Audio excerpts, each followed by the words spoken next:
নমস্কার, আমি ডক্টর সুতপা বসু। আজকে আমি বলবো যে ভেনাসের ট্রানজিট 27 জানুয়ারি পাইসেসে, আর জুপিটার তো টরাস আগে থেকেই আছে। তো এই যে ভেনাস 27 জানুয়ারি পাইসেসে এসছে, তার মানে এখানে একটা ক্ষেত্র বিনিময় যোগ হয়েছে। ক্ষেত্র বিনিময় মানে টরাসের অধিপতি মানে বৃষর অধিপতি শুক্র রয়েছে বৃহস্পতির অধিপতি মীন রাশির ঘরে, আর মীনের অধিপতি বৃহস্পতি রয়েছে শুক্রের অধিপতি বৃষের ঘরে। এটাকে বলে ক্ষেত্র বিনিময় যোগ। এই ক্ষেত্র বিনিময় হয়েছে কার কার মধ্যে? ক্ষেত্র বিনিময় হয়েছে বৃহস্পতি দেবগুরু আর শুক্র হচ্ছে দৈত্যগুরু। দুজনে কিন্তু দুজনের জায়গায় গুরু, দুজনই টিচার। একজন হচ্ছে দেবগুরু আর একজন হচ্ছে দৈত্যগুরু।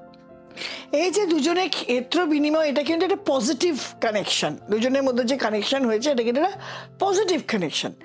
তবে 29 মার্চের পর যখনই রাহু, শনি, শুক্র সব একসাথে হয়ে যাবে, শুক্র রেট্রোগেট হয়ে শনি আর রাহুর মধ্যিখানে পাপকর্তারই দোষ করবে, যখন রাহু শনির সাথে কানেকশন আসবে শুক্র, সেই সময়টা কিন্তু একটু কমপ্লিকেটেড। যদিও এটা ভালো পজিটিভ একটা যোগ, রাজযোগ সৃষ্টি করছিল, কিন্তু এখন একটা কমপ্লিকেটেড সিচুয়েশন।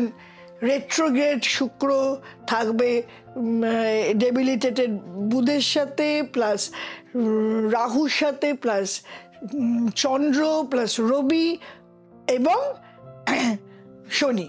তো এই যে কানেকশনটা, এই সময় একটা কমপ্লিকেসি হবে। আবার সূর্যগ্রহণ থাকবে হচ্ছে 29 তারিখে। এই সময়টা কিন্তু একটু হ্যান্ডেল করা অসুবিধা হয়ে যাবে। এই সময়টা একটু ট্রাবলসাম হবে। তা না হলে কিন্তু দুজনের অনেকটাই পজিটিভ কানেকশন। শুক্র একটা লম্বা ট্রানজিট এখানে। শুক্র কিন্তু জেনারেলি এত লম্বা সময় থাকে না। শুক্র এখানে থাকছে হচ্ছে 27 জানুয়ারি থেকে 31 মে পর্যন্ত। আর এই যে বৃহস্পতি শুক্র কানেকশনটা, এইটা থাকছে 15 মে পর্যন্ত। কেননা 15 মেতে বৃহস্পতি তো আগে থেকেই বৃষয় আছে, বৃহস্পতি তখন সরে গিয়ে 15 মের পরে মিথুনে চলে যাবে, বুধের ঘরে মিথুনে চলে যাবে। আর আবার যখন শুক্র এই শনি রাহু থেকে বেরিয়ে এসে যখন ডাইরেক্ট হবে, যখন রেট্রোগেশন, যখন বক্রতা চলে যাবে, তখন কিন্তু আবার শুক্র বৃহস্পতির যে কানেকশনটা ক্ষেত্র বিনিময় যোগ, সেটা দেখা যাবে। আর শুধু তাই না, শুক্র মালব্য যোগ সৃষ্টি করবে কিছু কিছু রাশির ক্ষেত্রে, হংস মহাপুরুষ যোগে মালব্য যোগ সৃষ্টি করবে। ঠিক আছে, এইটা একটা সুন্দর কানেকশন, সুন্দর অবস্থা।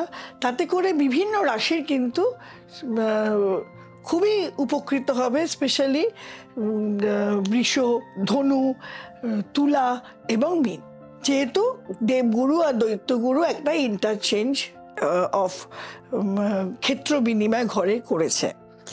এতে করে কি হবে? এতে দেখা যাবে যে বৃহস্পতি তার যা ফলাফল, তার যা গুণাগুণ দেবার সেটা দেবে, শুক্র যা গুণাগুণ তা দেবে, সেটাই দেবে।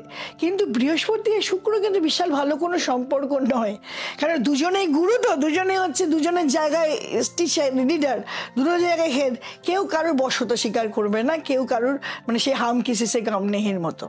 কিন্তু এই যে পজিশনটা ক্রিয়েট হচ্ছে, ভালো সাথে যে মিশ্রণ, কিছু দিনের যে খারাপটাও আসছে, এইটাতে কিন্তু বিচলিত হবার কিছু নেই। যদি কোনো রকম অসুবিধা হয় তাহলে সেটাকে ঠান্ডা মাথায় ফেস করতে হবে, যাতে কোনো রকম সমস্যা না হয়।